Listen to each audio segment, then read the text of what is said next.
Bonsoir à toutes et à tous les amis, c'est Cryptéo, on se retrouve comme d'habitude pour faire le point sur les news macro, éco, crypto, marché. Vous allez voir qu'il y a pas mal de choses qui se passent en ce moment, je pense que tu l'as bien vu sur ton portefeuille ou tu l'as forcément déjà commencé à l'entendre un petit peu autour de toi. Ça y est, Bitcoin crash, ça y est, ça crash, ça y est, ça crash. Tu vas voir qu'il y a pas mal de choses à faire. Pas mal de choses à voir et il faut absolument que tu écoutes ce que je t'explique justement pour que tu puisses comprendre, toi, analyser directement un petit peu les informations que tu vas récupérer d'autre part et surtout les informations qu'on va te filer. Et après, comme ça, tu vas pouvoir te faire ton propre avis et savoir comment ça va se passer pour toi. C'est ça qui est important. Tu as bien vu, on est sur du rouge-rouge derrière parce que je vous l'avais déjà dit, quand on passe en dessous de 63 000, c'est vraiment du rouge avec une première target à 51 000 pour le dollar. Bam, pour le Bitcoin, on verra ça tout à l'heure. N'oubliez pas que demain, vous avez un rendez-vous. Alors pour ceux qui regardent, ceux qui sont en live, mais ceux qui sont sur la vidéo YouTube, c'est rendez-vous jeudi 2 mai 2024 à 20 h sur Twitch et sur TikTok pour la présentation donc de notre levée de fonds qu'on vous a annoncé lundi. N'oubliez pas, c'est hyper important pour nous. Je pense qu'il y a énormément de choses de très bien à faire et si vous voulez faire part de la famille et faire part de ce big projet, vous savez ce qu'il vous reste à faire. Trêve de bavardage, laissons place à la vidéo jingle. Je vais revenir pour t'expliquer tout ce qui se passe actuellement sur les marchés. Le rouge, le vert, le gris, le problème. Bref, on va regarder ça ensemble. Avant toute chose, qu'est-ce qui se passe au niveau des news? Donc déjà au niveau des news, beaucoup se posent la question logique, est-ce que on est à la fin du petit rallye? D'accord? Donc forcément c'est en général des questions qui se posent tout le temps. Est-ce que quand on était en train de monter, on était sur la fin du bear market, etc. etc. C'est des questions qui sont légitimes, que vous devez vous poser.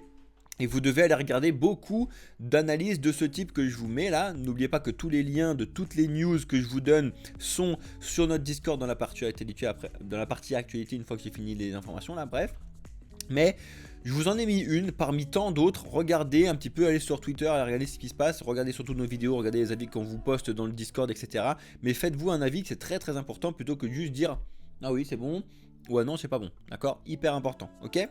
Par contre, ce qu'il fallait vérifier hier, eh ben, c'était la mise à jour et le lancement donc des ETF à Hong Kong, des ETF donc de Bitcoin et des ETF donc d'Ether. Ok, très important, ça a commencé hier et vous allez voir qu'ils ont eu une lancée éclatée, c'est-à-dire qu'il y a même un calcul qui a été fait, c'est 378 fois moins bien que ce qui s'est passé à Wall Street. J'ai envie de te dire que c'est pas de la faute de Hong Kong, c'est pas de la faute de l'ETF qui est mal foutu, c'est tout simplement le moment auquel ils arrivent. C'est-à-dire que les ETF sur Bitcoin ont tellement été attendus aux États-Unis qu'il y a une hype qui s'est créée et tout. Premièrement. Deuxièmement, c'est arrivé au début de l'année, donc c'est le moment où les gens reçoivent de l'argent, les institutions ont déjà fait en place leur planning pour pouvoir mettre l'argent, etc. Donc c'était vraiment un bon point. Là, ça arrive au moment où c'est compliqué. Après le halving de Bitcoin, et du coup, ben, forcément que ça fonctionne pas. C'est forcément que ça fonctionne pas, d'accord? Vous allez voir que niveau des ETF, on n'est que sur du rouge actuellement. Alors, peut-être vous zoomez un poil pour vous, mais on est déjà à la... ça fait combien de jours là? 1, 2, 3, 4, 5... 5 jours de BlackRock fait 0 entrée. Alors pour l'instant ils n'ont pas fait de sortie. C'est les seuls d'ailleurs. Ah non il y a eux aussi. Toujours. Ils n'ont jamais eu de sortie. Ils sont 2. Donc il n'y a jamais eu de sortie tu vois, de minimum. Mais ça ne risque pas de durer. Il y a forcément un moment où les gens vont sortir leur argent. Vont récupérer leur argent. Vouloir vendre. Vont gagner etc. etc. Ou perdre hein, d'ailleurs. Là va falloir commencer à analyser d'ailleurs. Ce qui est très intéressant. La différence d'entrée des moments des ETF, c'est-à-dire que toute cette courbe là que vous voyez du moment où on l'a validé, donc début janvier, là, début mi-janvier, il faut regarder le 12 janvier où était Bitcoin, d'accord? Comme ça vous allez voir ceux qui ont pris les ETF dès le début, s'ils sont encore gagnants ou perdants actuellement, et surtout la grosse phase d'accumulation qui a eu lieu 15 mars, il faut que vous regardiez où est-ce que c'est, et on va regarder ça ensemble tout à l'heure, tu vas voir que c'est hyper intéressant, d'accord? Comme ça au moins tu vas voir s'ils sont gagnants, perdants, s'il y en a qui vont juste là perdre de l'argent ou quoi, ok, c'est vraiment assez important. Est-ce qu'on a plus des gens qui vont pouvoir garder parce qu'ils pensent être là sur le long terme. Bref, on regardera tout ça ensemble comme d'habitude. Et du coup, forcément, là, Bitcoin, il a atteint le pire mois d'avril. Je vous l'avais déjà expliqué lundi, mais c'est confirmé. C'est le pire mois d'avril qu'il a jamais connu depuis 2022, depuis FTX. Donc c'est vraiment pas anodin du tout. Et forcément, on a eu des longues qui se sont fait déglinguer de partout, des liquidations de longues vraiment fort. C'est normal, d'accord? J'ai envie de te dire, c'est même un petit peu sain et c'est à peu près logique, du moins par rapport à ce qui se passe sur la géopolitique et sur la macroéconomie, d'accord? Pour l'instant, c'est redevenu quelque chose de logique. Je dis pour l'instant parce que là, il faut surtout surveiller de pouvoir rebondir. Tu sais, quand dans un marché qui baisse, s'il le fait sainement, s'il n'y a pas de grosses annonces catastrophiques ou quoi, on va pouvoir baisser doucement mais sûrement. C'est-à-dire que c'est pas impossible que là, tu vois, Bitcoin se serve de la résistance que je t'ai placée ici pour rebondir un petit peu et pour pouvoir après retomber plus bas. Mais le faire doucement plutôt que de faire des très grosses bougies à la baisse. On regardera ça sur la partie marché tout à l'heure. Donc, reste bien connecté jusque-là. En tout cas, l'émetteur de l'USDT, donc Tether, la compagnie de Tether, réalise du coup le meilleur trimestre de son histoire. Et c'est au moment où, c'est assez important, mais on a l'USDC en termes de volume qui est repassé carrément devant Tether maintenant. Parce que tu sais que Tether est vraiment devant tout le monde, hein. L'USDT c'est utilisé de partout hein, en termes de trading, etc. Mais tu te rends compte qu'il y a aussi l'USDC qu'il ne faut pas négliger. En tout cas, ils ont fait 4,5 milliards de dollars de bénéfices sur le T1 2024. C'est juste énormissime. Moi, ce qui me flingue, c'est qu'ils arrivent à faire des bénéfices avec un stablecoin qui est censé être stable, comme son nom l'indique. Mais bon, bref, affaire à suivre. N'oubliez pas aussi que les millennials, donc ceux qui sont nés un petit peu avant 2000, et aux alentours des 2000, donc c'est plus ou moins ma génération, ceux qui ont plus ou moins 30 ans actuellement, on est plus ou moins intéressé par les nouvelles technologies et donc par changer un petit peu la vision financière qu'on a, et du coup beaucoup s'intéressent à Bitcoin forcément parce que c'est quelque chose qui est nouveau, c'est quelque chose qui n'a pas été éduqué par nos parents, c'est quelque chose qui va dans l'air de notre temps, donc forcément les millénials misent plus que n'importe qui sur Bitcoin, etc. pour devenir riche entre guillemets, d'accord? Je mets du entre guillemets partout, mais vous voyez bien en général, d'ailleurs si vous prenez une moyenne, les gens qui discutent de Bitcoin, en moyenne ils ont 30 ans, hein, la moyenne c'est 30 ans à peu près. D'accord, il y en a des plus vieux qui ont commencé un peu plus tôt et il y en a des plus jeunes, mais tu vois que à la différence de ceux qui discutent sur les ETF qui ont plutôt 40 ou 50 ans, il y a quand même une belle génération d'écart. D'accord, à ne pas négliger en tout cas. Tout ce que vous voulez savoir, on vous l'explique comme d'habitude. Mais là, ce qu'il va falloir surtout surveiller, c'est la Fed et ce qui se passe actuellement. Même si c'est toujours au service des boomers. Hein, désolé mon Deadpool. Mais c'est quand même quelque chose qui, malheureusement, fait un impact sur tous les marchés, peu importe lesquels. On a une grosse annonce de la part de Avalanche qui va potentiellement faire changer pas mal de choses. Parce qu'en fait, il s'associerait avec Stripe. Donc Stripe c'est un système de paiement que nous personnellement on utilise hein, pour les paiements de notre site internet. Si vous allez sur notre site internet et que vous souhaitez prendre un abonnement premium ou que vous souhaitez prendre des heures de cours avec nous, etc. Nous on passe par Stripe pour les paiements, donc c'est carré. Bon, par contre ça coûte un petit peu de rond. S'il y a d'autres solutions, ça pourrait être pas mal. Et surtout pour intégrer l'écosystème crypto, ça serait vraiment une très bonne solution. Il y a beaucoup de choses qui arrivent sur Stripe, encore que j'aimerais bien avoir des solutions assez simples, type DEX, type voilà, tu prends le truc, tu as 10 minutes pour envoyer sur telle chose. Ce serait top, mais c'est pas si simple que ça. On sait le faire avec Bitcoin, mais ça coûte cher. On sait le faire avec Ethereum, mais ça coûte cher. Avec des plus petites cryptos, c'est plus compliqué. Bref, affaire à suivre. Effectivement, vous l'avez bien vu, on fait que de parler de tout ça, mais il y a eu beaucoup d'outflow et beaucoup parlent donc de la fin du bull market, ça c'est une chose, ce que je vous dis tout à l'heure. Mais le problème en fait c'est l'inflation, d'accord? C'est ce qui va se passer ce soir au moment où je tourne la vidéo, mais toi tu as déjà vu le FOMC donc de la Fed de ce soir, la décision des taux à cause de l'inflation qui non seulement ne baisse plus, mais remonte. Alors que les taux n'ont pas bougé, c'est-à-dire que ça aurait pu être à peu près logique si jamais ils avaient rebaissé leur taux un peu plus tôt que prévu et du coup l'inflation remontait, on aurait pu se dire bon allez, vous avez fait de la merde, on va remonter les taux et bing boum. Le problème c'est que là ils n'ont pas bougé les taux sont très très hauts et tu as même, je vous l'avais déjà dit mais je vous le redis parce que c'est très important, la quasi-totalité des banques aux États-Unis qui avaient supplié, vraiment supplié Jérôme Powell de ne surtout plus toucher les taux à la hausse parce que c'était une catastrophe. Certes, ils se font de l'argent parce que c'est les taux que eux se font rémunérer, mais du coup, nous et ceux qui leur apportent plus d'argent, nous on prend plus rien chez eux. C'est une catastrophe, d'accord? Faut pas négliger tout ce qui se passe actuellement, ok? On a l'annonce enfin tant attendue donc du Eigen Token, donc de Eigen Foundation et donc du projet Eigenlayer. Par contre, ça moi personnellement, alors j'aime beaucoup l'idée derrière Eigenlayer de faire du restacking et tout, ok, pourquoi pas, il y a quelque chose d'intéressant à faire. Par contre, et c'est là où ça a déçu tout le monde et moi le premier, et ben c'est ce que vous voyez ici.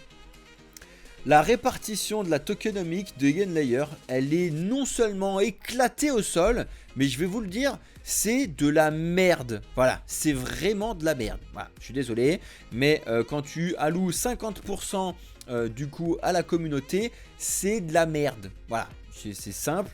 Et ça, vraiment, ils vont se faire déglinguer, si ce n'est qu'ils se font déjà déglinguer sur le sujet.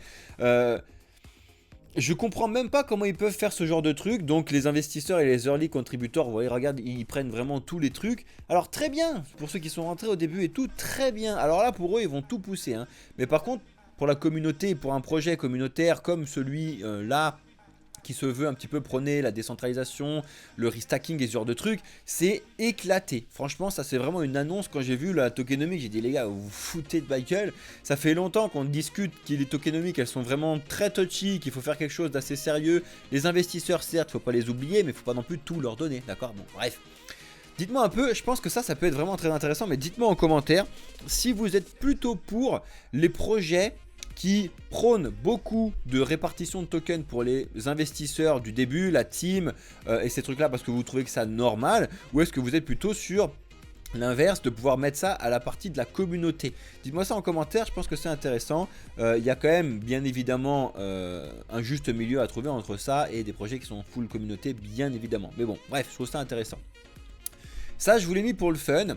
Parce que il y a pas mal de choses qui se passent dans l'écosystème crypto, bien évidemment. Au sujet des meme coins, on en a beaucoup parlé de la part sur le projet Solana, mais vous savez qu'il y a aussi des meme coins sur Base, d'accord? Donc regardez un petit peu si jamais ça vous intéresse, le Toshi, le Squid et le Wawa. Mais le Wawa, il me semblait qu'il était sur je sais plus quoi. Ah non, c'était un... Bref, regardez ce type de token là parce que la blockchain base fait beaucoup de bruit actuellement, notamment avec Aerodrome Finance, c'est leur DEX principal. Bref, ce genre de choses, mais n'oubliez pas que c'est ultra giga risqué. Regardez un petit peu ce qui s'est passé avec les mèmes de Solana, vous allez vous rendre compte que ça peut arriver aussi bien chez Base et chez tous les autres. On a MicroStrategy qui a racheté pour 8 millions de dollars de Bitcoin. Bon, bah bref, eux ils continuent leur stratégie d'achat, hein, tant mieux hein, s'ils achètent, et c'est très bien.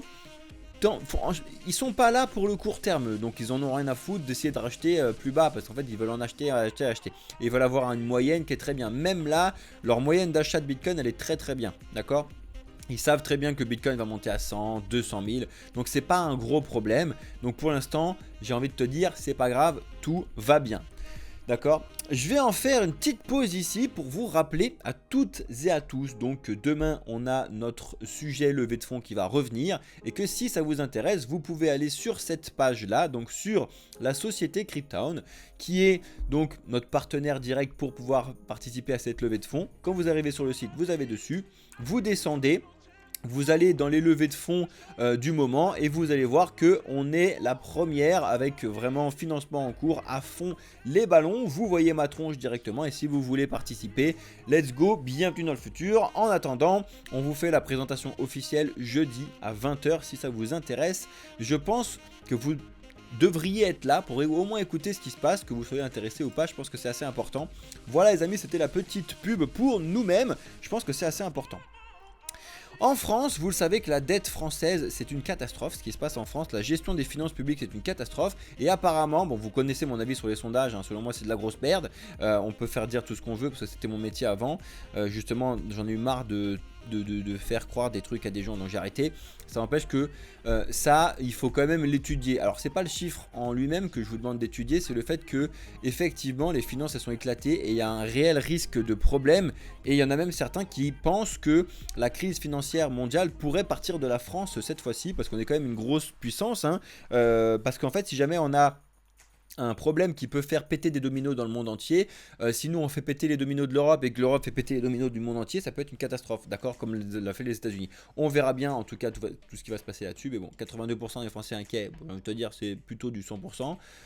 Parce que là, c'est pour ça que ça me flingue, mais il faut être un peu complètement con. Je suis désolé de vous dire ça, mais il faut être complètement con actuellement pour dire bah non, mais les finances ça va super bien. Tout va bien. Donc c'est pour ça que ça me flingue ces histoires de pourcentage et tout. Mais tu demandes à n'importe qui là, il va te dire bah oui, bah, j'ai pas beaucoup de thunes pour payer mes courses. On a une gestion politique qui est éclatée, enfin n'importe quoi. T'as personne qui va dire mais c'est génial ce qui se passe actuellement, mais c'est génial. Personne, d'accord, hein, ceux qui disent ça, c'est qu'ils sont pas au courant de ce qui se passe. Donc bref, affaire à suivre. Ça c'est aussi un petit rappel, justement, parce que je vous parlais des tokenomics. Il ne faut pas oublier ce site-là, tokenunlock.app.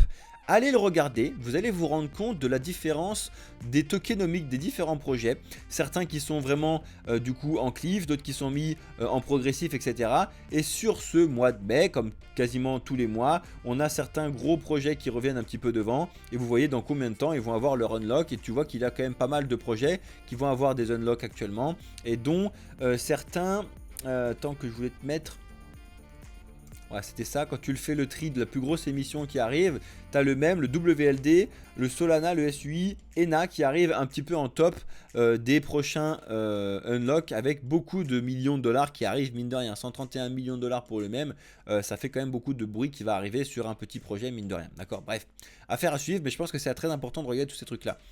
La SEC a réussi à s'opposer à une mention qui a été faite de la part de Ripple, donc de ne pas faire passer quelqu'un à la barre là, d'accord, donc ils ont dit non mais lui on veut pas le voir, et la SEC ils ont dit hop hop hop, si on va le voir, donc ils ont réussi à s'opposer à ce truc là.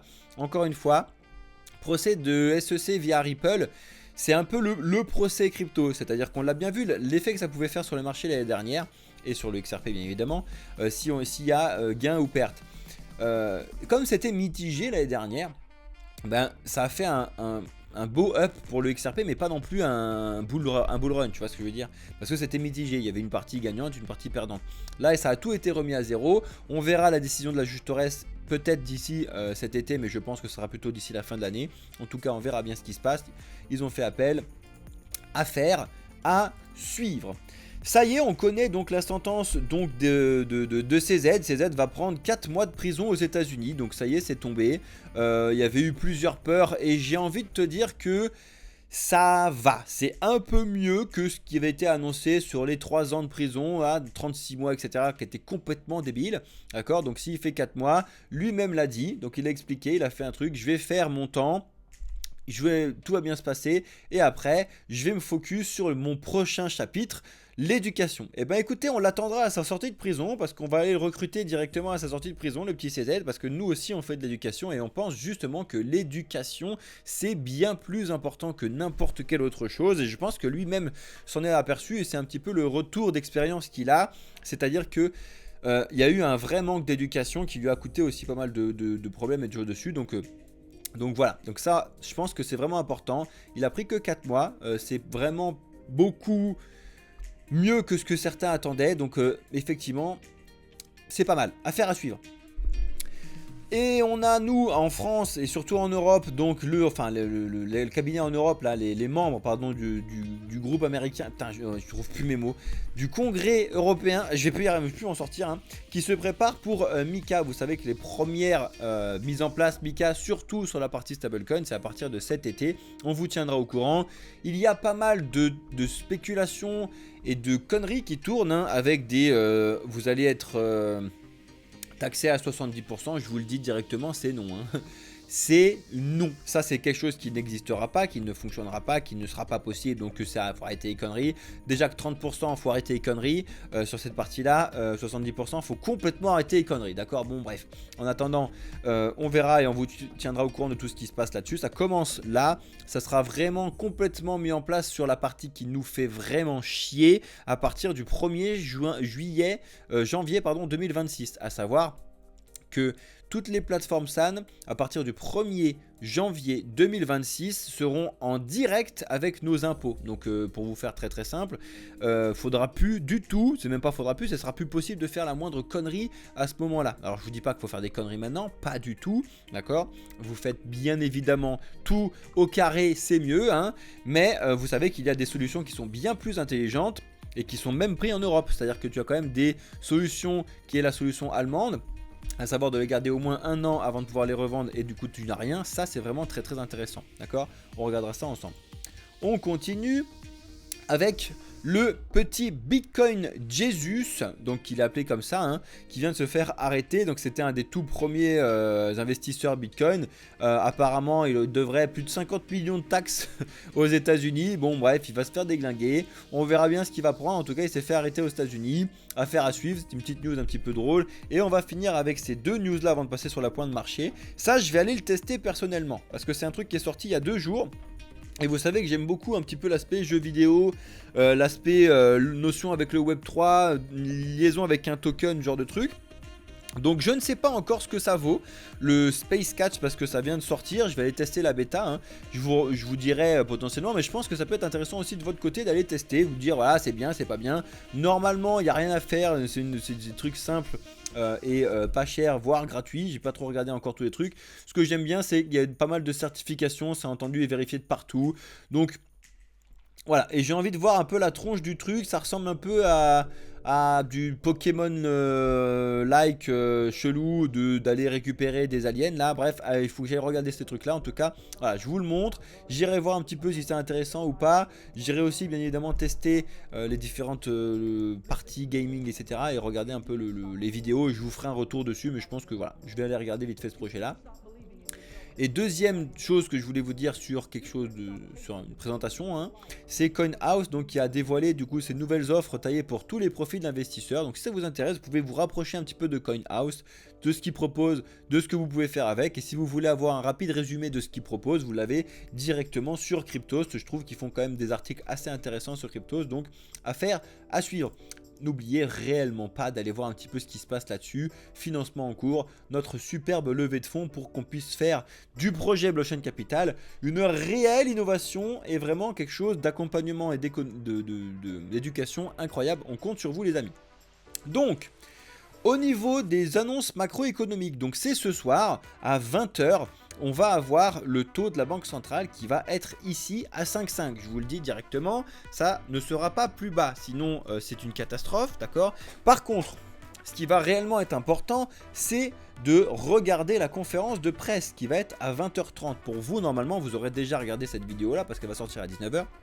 Donc, vous aurez déjà regardé ce qui se passe.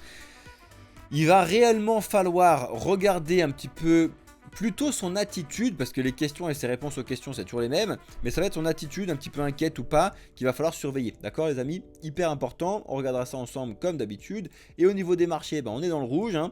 Au niveau du jour, on est quand même beaucoup dans le rouge sur certains projets, notamment Airwave qui arrive avec moins 20% quasiment, et il y en a certains qui arrivent à tirer un petit peu leur épingle du jeu, notamment avec s'ils ont fait un petit mouvement hier soir. Je pense notamment à Atom, etc. Le Polkadot aussi, mais tu vas voir que quand on va regarder les chiffres, c'est pas non plus la fête du slip, parce qu'on est quand même pas sur quelque chose de très joli, d'accord? Donc, Bitcoin, pour l'instant, j'ai envie de te dire qu'il fait quelque chose de logique, d'accord? C'est-à-dire que on est passé en dessous des 63 000. Je vous avais dit que quand on passe en dessous des 63 000, c'est rouge. Si c'est rouge, ça dégage. On est allé sur les 60 000, heurté un petit peu aux 60 000 qui n'ont vraiment pas tenu très longtemps. Paf, maintenant on est venu se heurter sur les 57 000 qui est vraiment une résistance très court terme. Donc c'est pas impossible qu'on n'y reste pas longtemps, hein, ou on rebondisse pour aller voir les 60 000, ou alors on les casse et on va voir les 55 000. On verra bien, mais en tout cas si on continue dans cette optique là, le premier target c'est d'aller fermer ce que vous avez ici, donc à savoir les 51 300, 51 400, 51 000 en gros, d'accord, comme ça vous retenez ça. Le but du jeu c'est d'aller fermer ça premièrement, et après ça va faire doublement écho parce qu'en fait on va avoir les 50 000 psychologiques très puissants qui vont aussi normalement faire un petit peu barrage. Il y a quand même une forte chance que si on y arrive, on rebondisse dessus pour repartir sur 50 000, voire 57 000 et après redescendre. D'accord ? C'est quelque chose de logique, du moins si on fait quelque chose qui ressemble plus ou moins à ça, d'accord ? C'est quelque chose qui serait vraiment pas trop mal. Si on fait un truc dans le genre, c'est pas trop mal. Sauf que le problème, c'est qu'il y a des chances qu'on fasse autre chose. Mais vous le savez que les prochaines targets que j'ai, moi, donc c'est premièrement 51 000. Deuxièmement, c'est de retourner entre les 42-48, donc qui était vraiment un point très très important sur lequel on avait bloqué pendant un certain temps. On verra bien. Après 37, après 32, après 27. On verra bien. Ça se trouve, on les aura jamais, hein, ceux du bas. Si je vous ai dit que c'est si jamais on a une baisse, c'est les différentes targets qui sont du coup des différents points de recharge, d'entrée comme vous voulez, qui sont intéressants à surveiller. Ok ? Donc, ça, c'est la merde. Bref, ça c'est pour Bitcoin. En tout cas, pour l'instant, on est en train de voir. Alors là, il y a des gens qui sont en train de voir des trucs de partout, hein. Il y a des gens qui sont en train de voir des épaules, tête-épaules tournées de je sais pas quoi. Et que du coup, ils justifient justement les 51 000 comme ça. Et bien, on retrace. Bon, faites ce que vous voulez. Ça me flingue. D'accord, les trucs techniques, c'est intéressant, mais il ne faut pas dépendre que de ça non plus. Donc, ça, c'est mon avis à peu près sur ce qui se passe sur Bitcoin. D'accord, après. Il y a aussi un monde où là on peut remonter directement sur les 60 000, voire potentiellement un petit peu ici et continuer à faire des plus hauts de plus en plus bas. Tu vois, il y en a, ils vont s'amuser à faire ça. J'en connais beaucoup qui vont s'amuser. Est-ce que je peux le foutre comme ça ou ça va être chiant ça? Non, ça va être chiant. C'est pas celle-là que je voulais vous foutre, mais bon, j'ai même pas envie de le mettre tellement c'est... Allez, on va se le mettre au pire. Il y en a, ils vont s'inventer des espèces de lignes comme ça, hein. C'est pas complètement con, hein, d'accord. Mais du coup, il y en a qui vont se dire, voilà, eh ben, target 62 000, ou alors si on met un peu plus de temps, 60 000, etc. Pour pouvoir faire une petite baisse. Juste je vous le fous pour que ce soit, moi je trouve ça drôle. Ça fait longtemps que j'utilise plus forcément ce genre de truc, mais ça te fait un beau canal entre guillemets plus ou moins parallèle sur ce truc là, et t'en as beaucoup qui te disent que voilà, ça c'est intéressant à surveiller. Donc là, eh ben, c'est rendez-vous directement aux 55 000 là très rapidement, paf, ou alors là ici on va les voir puis on va remonter. Bref, faites un peu votre avis sur les trucs. Moi, je suis beaucoup moins fan de ce genre de choses-là, surtout sur Bitcoin, parce que ça, c'est quelque chose de la finance traditionnelle et de mettre ça sur, la nouvelle finance, entre guillemets, c'est un peu différent parce que les comportements Bitcoin sont un peu différents des comportements de la finance traditionnelle, d'accord ? Même s'ils sont raccrochés parce que là, c'est du dollar qu'on a derrière. Bon, bref. Ether, pour le coup, je vois pas ce qui pourrait l'empêcher d'aller voir les 2700, d'accord. Pour l'instant, on est à 2800, donc ils sont au milieu. Je vois pas pourquoi ça l'empêcherait d'aller voir, même si il a quasiment méché dessus. Pour l'instant, je vois au moins cette target là, et après, potentiellement, d'aller au moins voir les 2500 psychologique. On verra bien ce qui se passe. En attendant, ça fait forcément bien mal à certains portefeuilles, ça c'est clair. Par contre, c'est ce que je disais tout à l'heure avant de rentrer sur la vidéo, on a Ether qui semble un peu mieux réagir que Bitcoin et du coup qui s'enfonce un peu moins face à Bitcoin. Donc ça c'est le graphique Ether Bitcoin que j'aime beaucoup regarder, et quand vous le mettez un petit peu sur une time frame un peu plus longue, donc là on est en daily, vous vous rendez compte que certes on a une baisse, mais on est quand même assez loin de voir une catastrophe, d'accord, qu'on a déjà vu à partir donc de 2019, 2020, même 2021 quand on était encore là-dessus, et après on était reparti. Je pense quand même qu'on pourrait aller chercher potentiellement les 0,04 ou ce genre de points sur cette partie-là, et donc malheureusement si on va les chercher, ça veut dire que Ether vraiment s'écraserait face à Bitcoin, et qu'il faudra faire très très attention à ce moment-là. En tout cas, on vous tient au courant et on vous suivra tout ça comme d'habitude sur la chaîne. On continue avec ADA. Et bien ADA, pour le coup, c'est pareil que Ethereum. Il a déjà cassé donc ses 0,45, mais vraiment magique en plus. Il les a vraiment très très bien cassés. C'est-à-dire que tu les casses, tu reviens rebondir dessus et tu repars à la baisse. Alors pour l'instant, il a l'air de bloquer sur la plus ou moins la même zone que l'autre fois, les 0,43. Mais il avait validé quasiment un rebond, alors c'était en mèche très rapide sur les 0,39. Je vois pas pourquoi Ada irait pas revoir les 0,39 si ce n'est ce soir rapidement, d'accord. En tout cas, ça c'est les targets à la baisse. Je vois pas pourquoi il pourrait rebondir maintenant. Par contre, rebondir après dessus pour pouvoir repartir un petit peu, pourquoi pas. Le Solana, c'est pareil. Je vois pas pourquoi il n'irait pas valider les 115. Pour l'instant, bah, c'est éclatage de tronche, donc ça dégage. Regardez un petit peu le Solana, il est quand même sur une belle chute. Hein. On est sur une belle chute de 41%. Ça commence à faire. Et je pense encore qu'il y a énormément de gens qui, sur cette zone-là, ont acheté énormément de Solana, de même coin et ce genre de trucs, potentiellement très bien ou pas bien, mais en tout cas il y en a beaucoup qui ont acheté en moyenne à 188, 190. Et ben désolé pour vous, vous perdez beaucoup sur votre truc pour l'instant. Encore une fois, je pense que le Solana pourra monter beaucoup plus haut. Il y a un beau monde où Solana peut aller sur les 500 voire les 1000 $.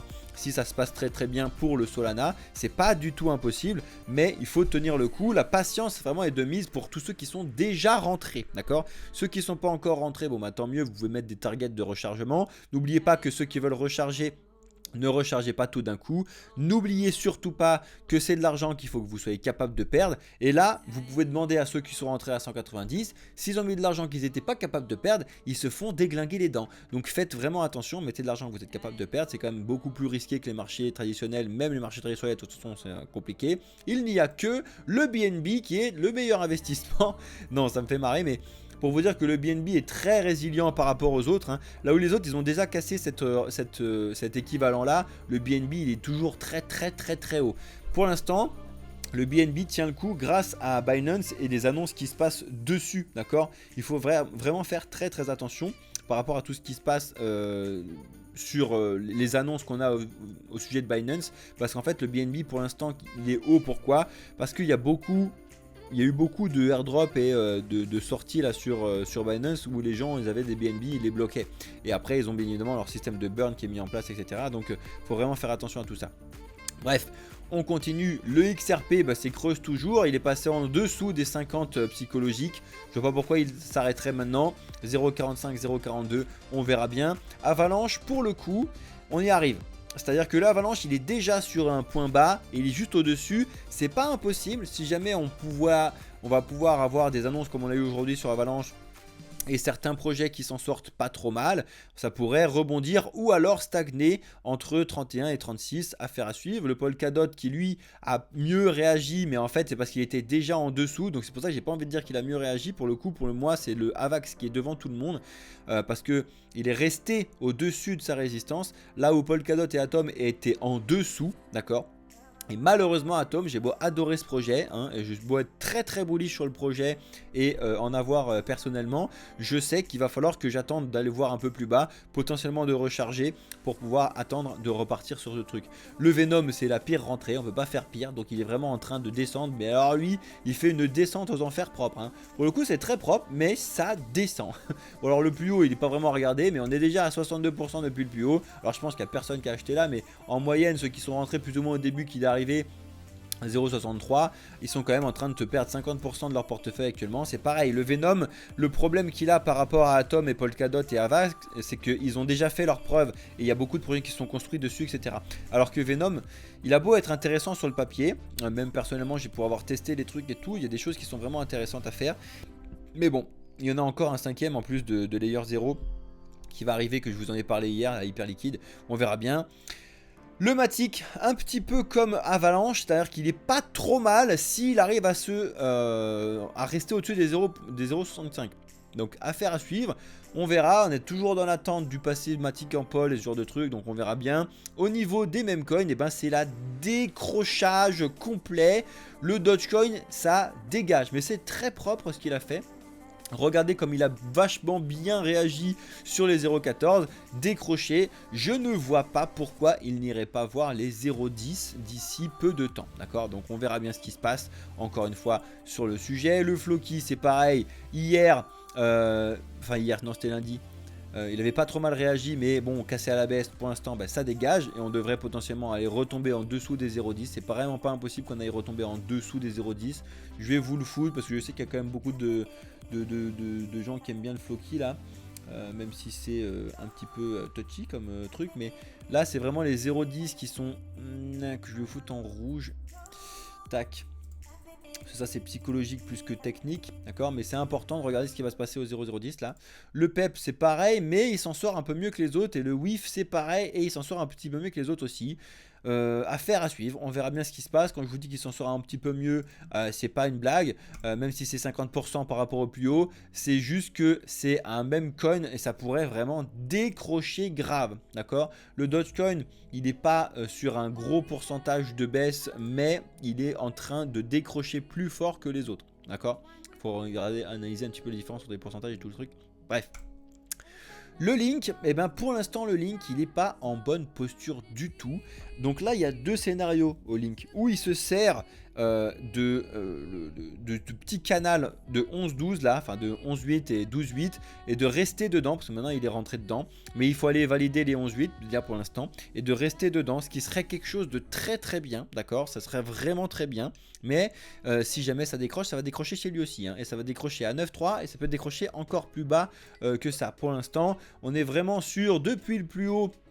Pareil, hein, on est en moyenne sur du 45% sur les altcoins actuellement, quand tu as Bitcoin qui fait 22%, je vous l'ai déjà dit. Hein.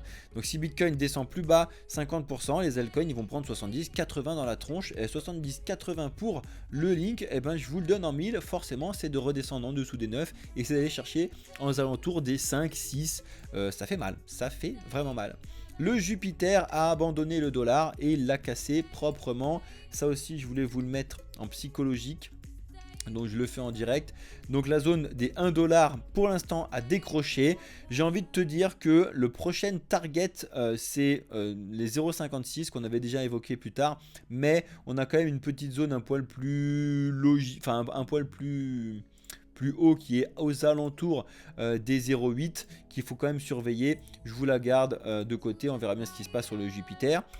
Le fait Agix et Ocean, alors là, eux, je vous l'ai déjà dit, ce qui est encore différent des autres, c'est que il va réellement falloir savoir ce qui va se passer dans les 2-3 prochains jours sur le ASI. Si on a le ASI qui sort et que ça se passe bien, ça pourrait être une belle annonce sur du coup les tokens d'intelligence artificielle, et surtout sur ces trois là, ça pourrait faire quelque chose de bien. Mais en même temps, c'est ça aussi qui me fait peur, c'est que on peut avoir un sell the news. Vraiment, on peut avoir un moment où bon bah oui, vous êtes associé, vous êtes assis. Et alors, c'est pas complètement con, c'est-à-dire que il y a le but du jeu, hein, je vous rappelle pour tout le monde, c'est que le fait devienne ASI, donc le token ASI, et que Agix migre sur ASI et que Ocean migre sur ASI. Donc ces trois là, ce soit plus qu'un seul token. D'accord, donc c'est l'annonce qui a été faite. Cette annonce là a relancé les marchés et ça avait fait un joli petit retour à la hausse sur ces points là. D'accord, le problème que j'ai, c'est que cette annonce technique qui va être faite, une fois que c'est fait, c'est bien. Très bien. Est-ce qu'il y a une nouveauté qui arrive avec? Est-ce qu'ils ont trouvé une meilleure solution de faire de l'intelligence artificielle? Est-ce qu'ils ont trouvé des nouveaux types de serveurs? J'en sais rien, toutes ces conneries. Bah non en fait. Non. Donc malheureusement, ça peut aussi se péter la tronche grave, d'accord, si jamais il se passe pas grand chose. S'ils mettent la grosse annonce, ça y est, on va être trop fort, on va avoir des annonces trop bien à vous faire, on va mettre une roadmap à SI, ça va être que des on va. Et pour l'instant, les on va, eh ben, c'est compliqué d'acheter du on va, d'accord, donc on verra bien, mais compliqué. Ether.fi, eh ben, ça se pète les dents, et pour le coup, l'annonce des Gunlayers qui, tout le monde lui crache dessus, ben, le restacking c'est un petit peu compliqué. Et pour ENA, bah pour le coup, ils avaient fait une excellente montée et ils rebaissent beaucoup actuellement. Franchement, ça rebaisse beaucoup et on est aux alentours des 50% et on pourrait aller chercher plus bas. Je m'attends quand même à ENA le voir à 0,34, 0,40 hein, si on baisse, voire plus bas encore, hein, si jamais on a vraiment une petite hécatombe sur les marchés. Voilà les amis sur YouTube, j'espère que la vidéo vous aura plu, j'espère que vous avez bien lâché un like, un commentaire, que vous avez bien regardé un petit peu tout ce qui se passe et surtout que vous allez bien être présent demain à 20 h, donc jeudi 2 à 20 h pour l'annonce. Ne vous inquiétez pas, on vous mettra la vidéo sur YouTube pour pouvoir regarder un petit peu tout ce qui se passe, mais on vous attend vraiment nombreux sur cette levée de fonds, c'est aussi pour vous qu'on le fait, d'accord, c'est pas du tout pour notre poche, c'est pour pouvoir faire du développement du projet, pour pouvoir vous aider, pour mettre plus de l'éducation, plus que vous puissiez nous voir un peu de partout, etc. C'est des choses qui coûtent des ronds et pour pouvoir faire ça, bah, il faut lancer la machine. Bref. Merci à toutes et à tous d'avoir suivi ça sur YouTube. Je vais rester en live avec ceux qui sont sur TikTok et sur Twitch. Je vous souhaite une excellente journée, soirée ou nuit à tous ceux qui sont sur YouTube. C'était Cryptéo pour la société Blockchain Capital. Ciao les amis.